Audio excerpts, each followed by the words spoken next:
mob going, hey, boss, look at the public. They're a bunch of idiots. Let's go ahead and take their bank accounts. Yeah, let's do it. And if they don't like it, we'll just use the army on them. Yeah. Gee, boss, it's great having a gullible public like this, isn't it? What can we do next? Well, we already put poison in their water to brain damage them, and then when they get cancer, we've got the treatments for that as well. We told them we own their DNA now.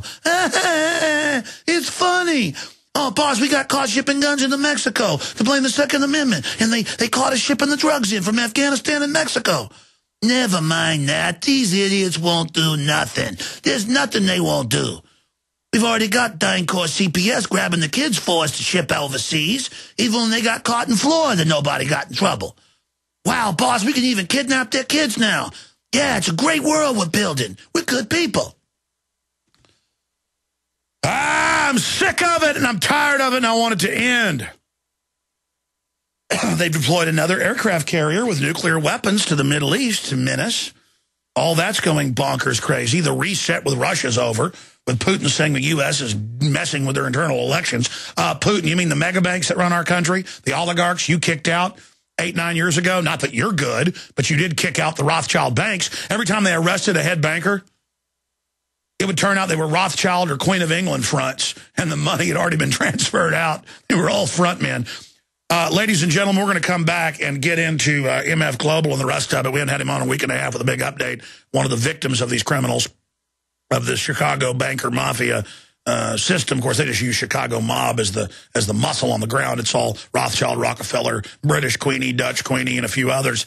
You know, they're the folks that run empires, takeover of nations. Friendly, nice old lady. She wears a little crown up there, which says, I'm a god and you're a slave. People asked for them. We got them. The opposite of the white flag of surrender is the black flag. That's its oldest use for more than 3,000 years. The black flag means no surrender and no quarter given. But we'll give quarter to the tyrants if they would just get their foot off our throat. Point is, it is the black flag with Infowars.com on it because there's a war on for your mind. Indoor, outdoor flag. What are these? I said sell them for like $14. They cost us a lot more than the other flags to get made. And here it is, ladies and gentlemen, the InfoWars black flag of no surrender. You want to fly it outside your house? You want to fly it at your business? You want to have it inside, wherever? It's available at Infowars.com or by calling 888-253-3139, 888-253-3139, and running until Christmas. You can order by the 19th. It's guaranteed delivery. All 18 of my films on DVD. All in their own packages right there for $99.95. That's 70% off on your purchase. Supports the broadcast. Get all your shopping done at once. Jones. All right, into hour number 2. And joining us from New York is the top trends forecaster, Gerald Celente. He predicted his own crisis, his own financial hurdle, when he said they would start seizing people's different accounts and banks. There would be runs coming up in 2012, late 2011. He didn't think that would be his 30-plus years since the 1970s brokerage fund, where he puts money in to bet on metals, and it was money he'd won, and they just took it. And they took it, what, a month and a half ago? And for a while, they said, oh, we'll give you your money. Now they just say, you're not getting it. We've adjusted your statement. And Corzine has told the Washington Post, he's now about to testify today. We'll be breaking it down. That's why we've got Gerald here today. He told him, you know what? I don't know where the money went, but I'm sorry. Well, can I go rob a bank, walk out with $1 million, and the cops pull up, and I go, I'm sorry. I'm sorry. And so, oh, well, since you said you're sorry. I mean, you know. I don't know. I mean, if you, like, take a meat cleaver to your wife's head and the cops show up and there's blood everywhere and she's dead, you say, I'm sorry. Gerald Celente joins us. We're going to come back to the full audience. Some stations don't carry this. We're going to recap all this. But Gerald, he's sorry now. I mean, he's keeping your money, but he's sorry. Yeah, and he doesn't know where it is. I will give you the forecast. Let's get this straight.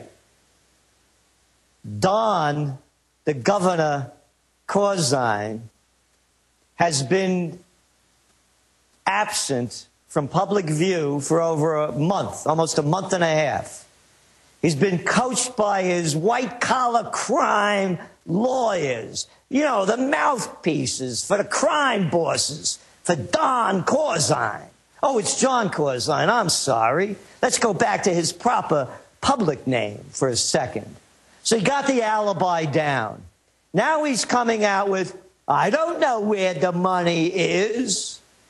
So you know what they're going to do? They're going to come up with a fall guy. A fall guy that everybody could really not like. Look at the guys that have taken the hits in the last couple of months. Ever notice who they are? They're Indians, you know. They don't look like us. Easy not to like. So maybe they'll come up with Wayne Gupta Nandahanda from MF Global, who did all these dirty tricks. Yeah, that was it. And John Corzine didn't know anything about it. Hey, you know, the Don's a good guy. Alex, I've been watching the hearing so far of the MF Global meltdown before Corzine comes in. What a joke. What a riot. You got a bunch of people over there, these congressmen. They don't know what they're talking about. It's like bringing me on to talk about the proper procedures of a heart transplant. That's how out of their league they are. There's this one cat that asked a question, and it was a good question, by the way, of the meeting that the CFTC had, the Commodities Future Trading Commission, the group that's supposed to be overseeing this, and what happened at that meeting. And as he's asking the question, he said, and do you know, I didn't know that Gary Gensler is the head of the CFTC, also worked with Don Corzine, the Don Corzine that was the head of the Goldman Sachs gang, the CEO. Gary Gensler was a lieutenant in the gang. I tell you what, stay there. Let's come back and make all these connections. And remember Neil Kashkari. They went and found an Indian to come out and take the blame for the bailouts when he was just a mid-level front man. And you're right. They'll have a bunch of Indians up there because they kind of look like Arabs, I guess, so you can just blame them. I mean, there's no end to it. The way they play the public, it's just unbelievable.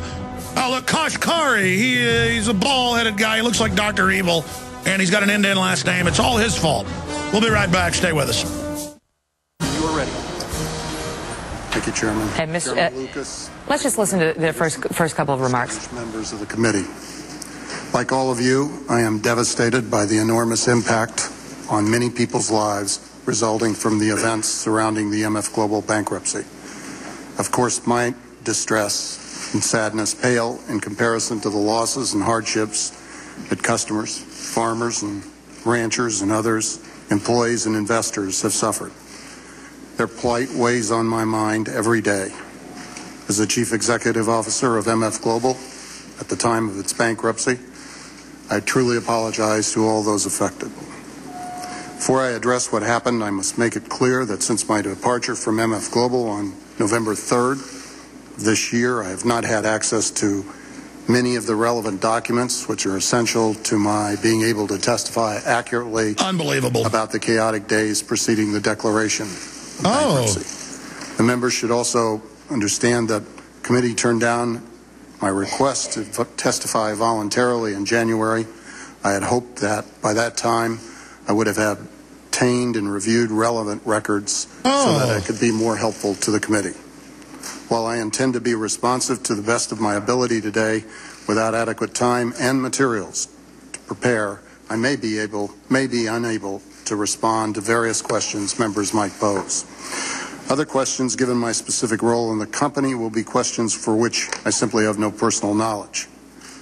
Make it very clear, many of your questions may well be ones I myself have.